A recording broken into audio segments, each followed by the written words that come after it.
O Senhor esteja convosco, Ele está no meio de nós. Proclamação do Evangelho de Jesus Cristo, segundo Lucas. Glória a vós, Senhor.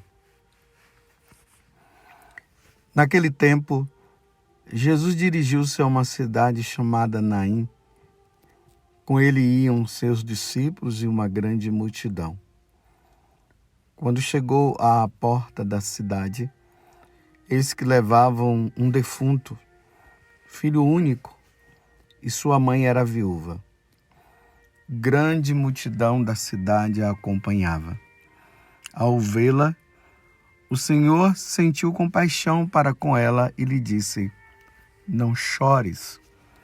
Aproximou-se, tocou o caixão e os que o carregavam pararam. Então Jesus disse: "Jovem, eu te ordeno, levanta-te." O que estava morto sentou-se e começou a falar. E Jesus entregou à sua mãe. Todos ficaram com muito medo e glorificavam a Deus, dizendo: "Um grande profeta apareceu entre nós, e Deus veio visitar o seu povo." E a notícia do fato espalhou-se pela Judéia inteira e por toda a redondeza. Palavra da salvação. Glória a vós, Senhor. Meus irmãos e minhas irmãs, estamos mais uma vez fazendo a nossa caminhada junto com o nosso Senhor. Na medida que nós vamos caminhando com Jesus, nós vamos abrindo o nosso coração. E Jesus, ele vai nos falando. E na medida que ele fala, nós o ouvimos e vamos pondo em prática. E aí nós vamos nos aperfeiçoando na nossa fé. Hoje o Evangelho está numa cidade que se chama, essa cidade aqui, uma cidade pequena chamada Naim. Geralmente quando nós fazemos a peregrinação, nós passamos perto da entrada desta cidade. Bem, da última vez que eu fiz a peregrinação, não se podia entrar nessa cidade, porque ela está nas mãos dos muçulmanos e por isso há um impedimento dos peregrinos irem lá. Eu soube um tempo que parece que estava aberto para a peregrinação, mas eu não sei se abriu de novo. Então fica perto ali das mediações do Monte Tabor. Então antes de nós chegarmos no Monte Tabor, tem essa cidade chamada Naim. E é ali que Jesus vai passando e encontram esse cortejo onde era levado um jovem, um filho único. A mãe era viúva. Olha bem que situação que aquela mulher estava. Viúva e o único filho que iria ajudá-la no futuro faleceu. São situações do desígnio da nossa vida com Deus neste mundo que muitas vezes nós não sabemos compreender. Uma mulher viúva, um único filho, e perde ainda esse filho e fica só. Mas nós sabemos que de tudo Deus vai tirar um bem. Diante, meus irmãos, de qualquer situação na nossa vida, por mais dramática que seja, nós devemos sempre nos colocar nas mãos de Deus. Porque Deus é quem nos guia, é Deus que nos leva. Deus, na sua infinita sabedoria, Ele sabe como as coisas devem ser conduzidas. Nós é que muitas vezes não sabemos. Mas eu estou contextualizando para vocês entenderem a situação que a mulher estava. Agora ela ficou sozinha, sem ninguém. E aqui diz que quando Jesus viu aquela situação daquela mulher, ele teve compaixão. Que bom. Nós temos um Deus que se compadece com as situações difíceis que os seus filhos, que o seu povo passa. Quantas vezes nós ouvimos essa palavrinha nos evangelhos, que o Senhor teve compaixão. Então Jesus fala para ela, não chores. Ele aproximou e vocês viram. Ele tocou no esquife e o jovem ressuscitou. Voltou. Jesus ali, além dele ter compaixão da mulher, ele estava mostrando que ele, como Senhor e como Deus, ele tem poder sobre a morte. Foi isso que aconteceu no dia que ele morreu na cruz. Jesus venceu a morte. Jesus matou a morte. E isso para nós é motivo de muita alegria, porque agora nós sabemos, se nós morrermos em Deus e na fidelidade a Deus, nós iremos ressuscitar para vivermos com Ele. Mas também aqueles que não andarem com Deus e levarem uma vida errada, também irão ressuscitar, mas só que irão ressuscitar para o padecimento eterno. Tudo está nas nossas mãos. É nós que vamos decidir. Diante da morte de Deus, em especial essa segunda pessoa da Santíssima Trindade, Jesus, que Ele nos salva e salvou a todos. Agora cabe a nós darmos uma resposta se nós queremos segui-lo ou não. Mas aqui tem um detalhe, né? Esse jovem, ele morreu, ressuscitou e ressuscitou para essa vida. Significa que depois ele morreu definitivamente. Porque quando nós ressuscitarmos um dia, nós não iremos ressuscitar para esta vida, para este mundo. Nós iremos ressuscitar para a vida eterna. Nós iremos ressuscitar, e se nós formos fiéis, nós iremos para onde Deus está. Mas como eu disse antes, se nós não levarmos uma vida santa, iremos ressuscitar da mesma forma. Mas não para a vida eterna com Deus, mas para a vida eterna sem Deus. Por isso que nós professamos a nossa fé.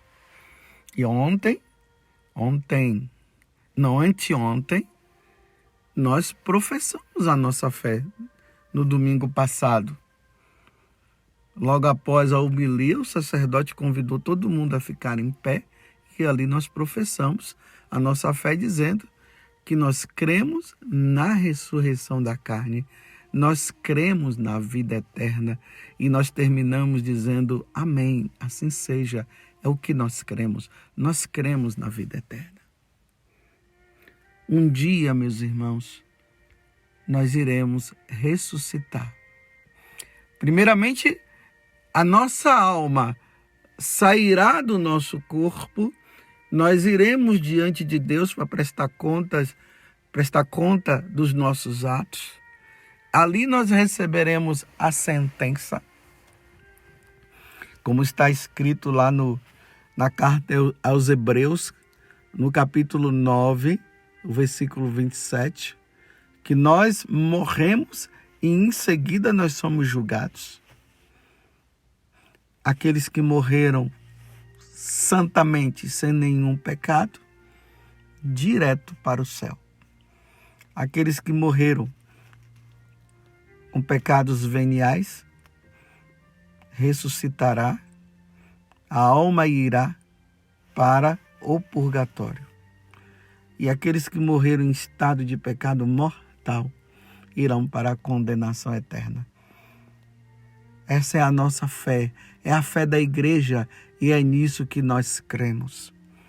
Por isso, diante de Jesus, que venceu a morte, nós temos, meus irmãos, que lutar. Aqueles que estão numa vida de pecado mortal, tira o pecado mortal da tua vida.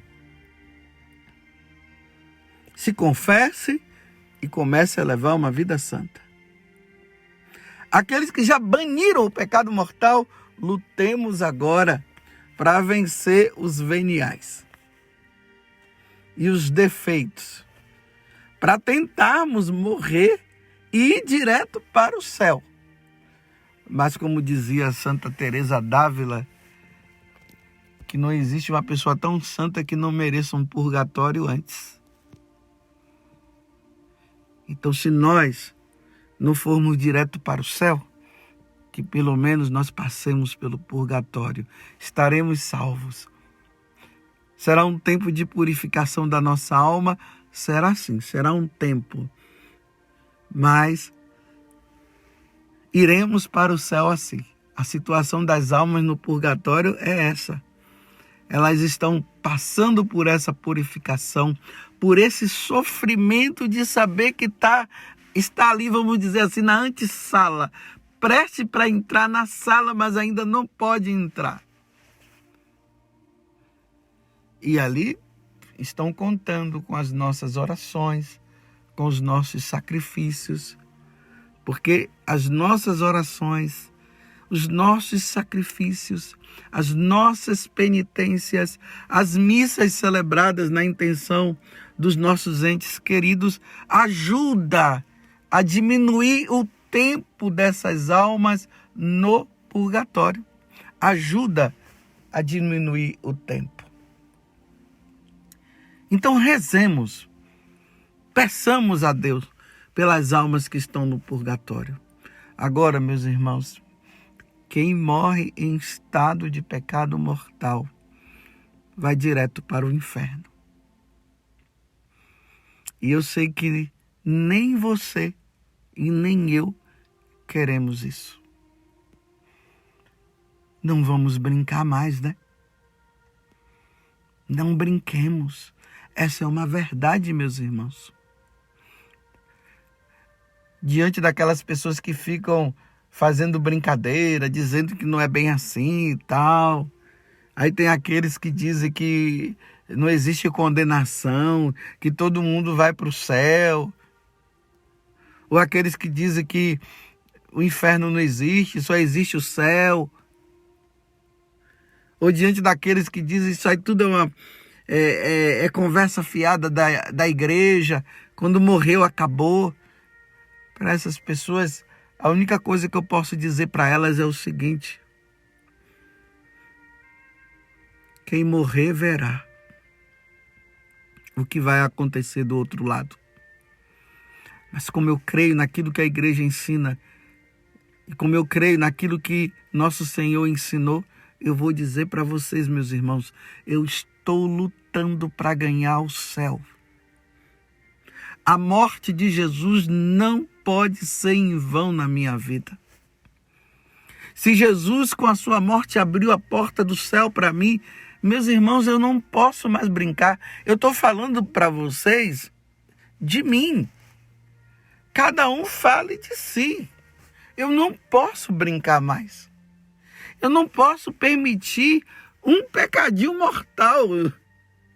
Estou falando assim, o pecadinho mortal é uma forma de falar. Eu não posso permitir o pecado mortal na minha vida. Eu não posso. Eu não posso, meus irmãos.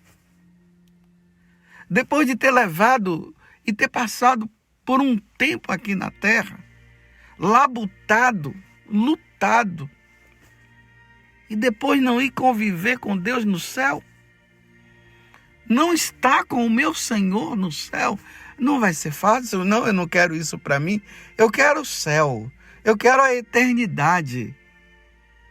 Como eu sei que você também quer. Jesus provou que ele, sendo Deus e ele é Deus, ele tem o poder sobre a morte. Você viu aí o caso, essa situação desse rapaz que foi ressuscitado, mas não esqueçamos de Lázaro e tantos outros. Mas só que aquela ressurreição ali que aconteceu, ainda não foi aquela ressurreição que iria acontecer quando Jesus morresse na cruz. Porque essa ressurreição é para esta vida. Eu repito, tanto que eles morreram de novo. Agora, a outra não. Morreu, passou para o outro lado, não tem mais como voltar para essa vida, não. Agora é vida eterna. Vida eterna, com Deus ou sem Deus. E aí vai chegar um dia que o nosso corpo, que será depositado lá no cemitério, um dia o Senhor vai fazer com que esse corpo se erga e esse corpo mortal, ele vai ressuscitar glorificado e vai ao encontro da nossa alma que já estará do outro lado. A alma que estiver no céu, o corpo vai se juntar. Isso é o juízo universal, o julgamento universal. Vai se unir com a alma que já está no céu e vai permanecer no céu. As almas que estiverem no purgatório, então esse corpo vai se erguer, vai ressuscitar, vai se unir com as almas, com a alma que está no purgatório, e aí vai para o céu. E aí o purgatório vai desaparecer. E aquelas almas que estão no inferno, o corpo irá ressuscitar e vai se unir à alma que está no inferno e vai permanecer no inferno para sempre. E aí, meus irmãos, só vai sobrar esses dois estados, céu e inferno. Alegria e tristeza. Você compreendeu? Então eu pergunto para você, como está a tua vida? Você tem levado uma vida santa? Meu irmão, você vai largar esse pecado? Tem pessoas que estão aí com o pecado mortal. Ela está colocando em perigo a salvação da alma dela. E em vez de ela procurar imediatamente um sacerdote para confessar, não, vai deixando. Tem aquelas que o demônio tem colocado medo. E a pessoa fica com medo, não vai confessar não, que o padre vai ficar assim. Minha irmã, o padre não vai ficar assim e nem assado. Mas se ele ficar assim e assado, não tem problema, se confessa. O importante é você receber a absolvição e voltar à graça de Deus. Vamos parar com essa brincadeirinha aí.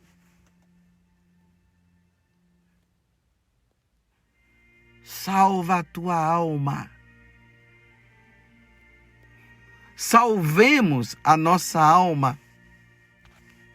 Enquanto é tempo, não vamos deixar para depois, não. É hoje, é agora. Salvemos a nossa alma.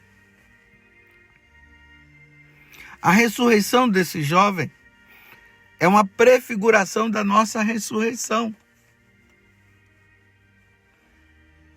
Mas aí eu pergunto para você, a vida que você está levando hoje, se Jesus chamasse você agora, para onde você iria? Direto para o céu? Para o purgatório, embora indo para o purgatório estaria salvo, mas o tempo de purificação também não é fácil, mas estaria salvo? Ou você iria para o inferno? Se a tua vida, meu irmão, te leva para o inferno, então se confesse. Por amor a Deus, pare de ofender a Deus e leve uma vida santa. Para que um dia, com a graça de Deus, nós possamos todos nos encontrar lá. Que Nossa Senhora interceda por nós. Diante da paixão, diante da encarnação, da paixão, morte e ressurreição de nosso Senhor, que Nossa Senhora interceda por nós, para que nós, quando formos diante de Deus, nós possamos ir em estado de graça. Ó Virgem Maria, não permitais que eu viva e nem morra em pecado mortal. Em pecado mortal eu não hei de morrer, porque a Virgem Santíssima há de me valer. Louvado seja nosso Senhor Jesus Cristo, para sempre seja louvado, e a nossa Mãe, Maria Santíssima.